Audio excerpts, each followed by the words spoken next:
64 सफेद काले खानों पर बिछी सत्ता की वो बिसात, जिसकी हर चाल छल, कपट और भ्रम से भरी है।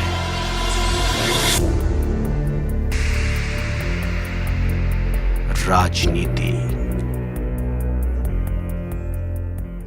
नमस्कार, मैं नितिन कुमार और आप देख रहे हैं भारत 24। आज हम बात करेंगे ओम प्रकाश राजभर की। सोहेल देव भारतीय समाज पार्टी के राष्ट्रीय अध्यक्ष ओम प्रकाश राजभर, जो कि बीजेपी के पहले कभी एक अलायंस हुआ करते थे, लेकिन मौजूदा हालात में आज की डेट में ओम प्रकाश राजभर के साथ बीजेपी का जो एक तालमेल जग जाहिर है उनके साथ उनकी बनी नहीं, तो उन्होंने अपना रास्ता अलग कर लिया, जिसको लेकर अब ओम प्रकाश राजभर कई आंदोलन भी किए हैं बीजेपी के खिलाफ, कई नीतियों के खिलाफ उन्होंने धरना प्रदर्शन भी किया है। बीजेपी के लिए वो कहीं ना कहीं कुछ ना कुछ बोलते रहते हैं, उसका जिसका कारण साफ तौर पर आप समझ सकते हैं कि जिस तरीके से बीजेपी ने उनसे जिस तरीके से ये बोल रहे हैं कि बीजेपी ने हमसे झूठ बोलकर 2017 में जो समर्थन लिया था सामाजिक न्याय समिति की जो रिपोर्ट है उसको लागू कराने के लिए, लेकिन उन्होंने उस सामाजिक न्याय समिति की जो रिपोर्ट थी ठंडे बस्ते में डाल दिया, जिसकी वजह से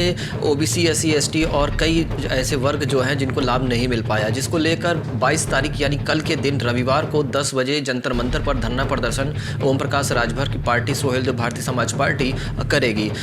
कई ऐसे मुद्दे होंगे जिसको लेकर कल धरना प्रदर्शन होगा, और महिलाओं के लिए भी जिस तरीके से अपराध बढ़ता चला जा रहा है, महिलाओं को सांसद विधानसभा में जो 50% हिस्सेदारी की बात कह रहे हैं उसको भी लेकर ये धरना प्रदर्शन किया जा रहा है। अभी हाल में ही ओम प्रकाश राजभर ने कहा कि बीजेपी जिस तरीके से वादे करती है वो अपने वादों पर मुखर नहीं होती है और ना ही अपने वादों को अमली जामा पहनाती है। 2017 में जिस तरीके से उन्होंने साथ लिया है, आप इस तरीके से भी कह सकते हैं कि उनसे झूठ बोला गया है, ऐसा ओम प्रकाश राजभर अपने इस इंटरव्यू में बोल रहे हैं। उन्होंने क्या कुछ कहा, पूरी चीज़ हम आपको सुनाते हैं। आरक्षण की मांग करने वाले, आरक्षण की चाहत रखने वाले निषाद, बिंद, केवट, मल्लाह, पाल, प्रजापति, नाई, गुण, राजभर, चौहान, हम आपसे पूछना चाहता हूं, नौजवानों से खासतौर से पूछना चाहता हूं कि इसको पढ़ो, इसको समझो कि तेरे साथ धोखा आजादी के पहले और आजादी के बाद से देखो कैसे हो रहा है। रिपोर्ट लागू न करके जिस तरह ओम प्रकाश राजभर को बीजेपी ने वोट लेने के लिए तो सामाजिक न्याय समिति की रिपोर्ट लागू करने के लिए कहा कि सरकार बनवा दो, हम रिपोर्ट लागू कर देंगे। सरकार बनवा दिया। जब रिपोर्ट लागू करने की बात आई तो सरकार बीजेपी भारतीय झूठ पार्टी मुकर गई। ठीक उसी तरह जब चौधरी चरण सिंह ने दबाव बनाया कि काका कालेलकर आयोग की रिपोर्ट लागू किया जाए, तो वर्तमान सरकार ये कह करके टाल दिया कि ये रिपोर्ट पुरानी हो गई है, नया आयोग गठित कर दिया जाए। तो चूंकि ज्यादातर सत्ता में बैठे हुए लोग विरोधी थे, चौधरी चरण सिंह जो प्रयास कर रहे थे इनके साथ जिस तरह हम अकेले प्रयास कर रहे हैं सामाजिक न्याय समिति की रिपोर्ट लागू करने के लिए, उसी तरह चौधरी चरण सिंह जी भी काका कालेलकर आयोग रिपोर्ट लागू करने के लिए अकेले प्रयास कर रहे थे। रिपोर्ट तो लागू नहीं हुई, लेकिन चौधरी चरण सिंह जी के प्रयास से केंद्र सरकार ने 1978 में यह कह करके कि ये रिपोर्ट पुरानी हो गई है, नया आयोग गठित कर दिया जाए, तो 1978 में मंडल आयोग का गठन किया।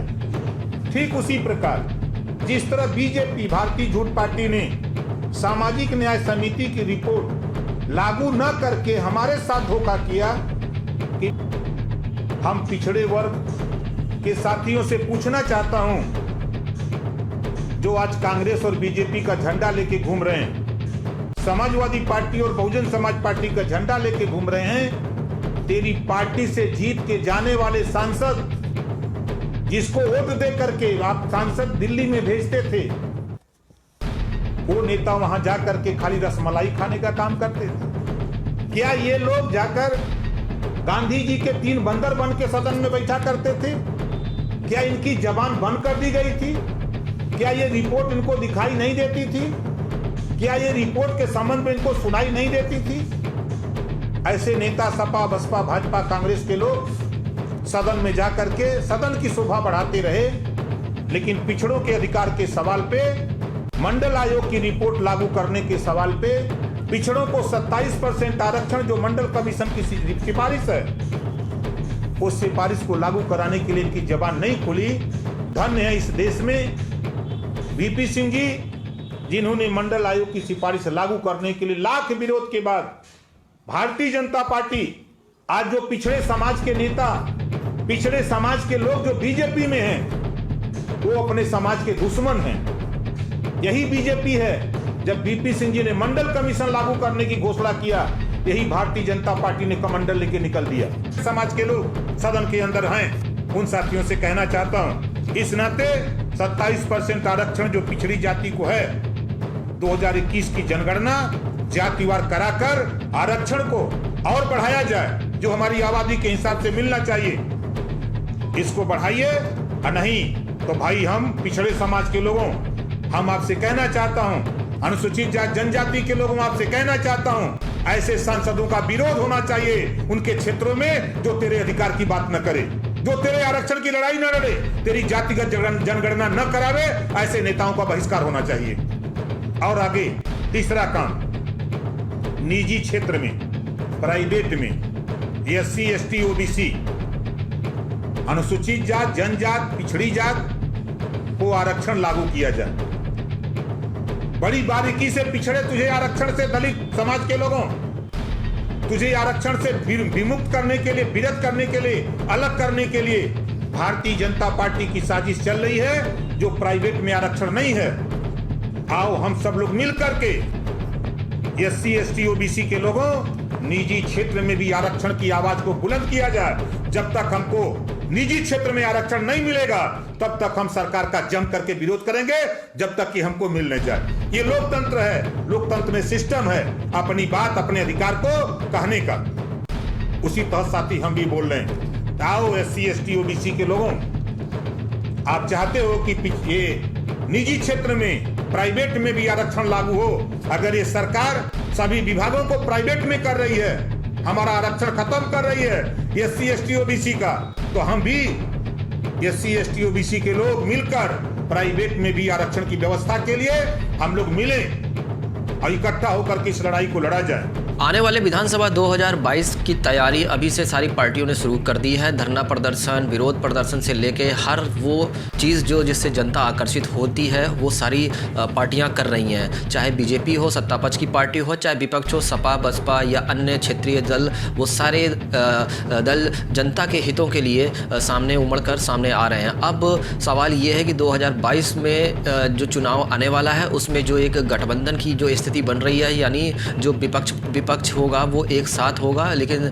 आपने पहले भी देखा होगा, समाजवादी पार्टी के राष्ट्रीय अध्यक्ष अखिलेश यादव ने साफ तौर पर कह दिया है कि वो बड़ी पार्टियों के साथ नहीं जाएंगे, छोटे दलों के साथ ही वो गठबंधन करके 2022 में सरकार बनाने की जुट करेंगे। उसको लेकर ओम प्रकाश राजभर भी एक बड़े नेता हैं और इनकी पार्टी भी है जिसमें हैं, जिसको पूर्वांचल में अच्छा प्रभाव माना जाता है। और ये भी माना जा रहा है कि कई ऐसे नेता हैं, शिवपाल सिंह यादव रावण हैं, जो आज़ाद समाज पार्टी के संस्थापक हैं, भीम आर्मी के संस्थापक हैं। ये सभी मिलकर एक कह सकते हैं कि 2022 में एक गठबंधन करेंगे और गठबंधन करने के बाद 2022 में एक नई सरकार बनाने की जद्दोजहद में लगेंगे, जिनकी तैयारी शुरू कर दी गई है। अब आने वाले 2022 के चुनाव में ये देखना होगा कि क्या ये सारे दल मिलकर क्या सरकार बनाते हैं और क्या किस तरीके से आगे चीज़ें होंगी। फिलहाल बने रहिए हमारे साथ और देखते रहिए भारत 24। नमस्कार। 64 सफेद काले खानों पर बिछी सत्ता की वो बिसात, जिसकी हर चाल छल, कपट और भ्रम से भरी है।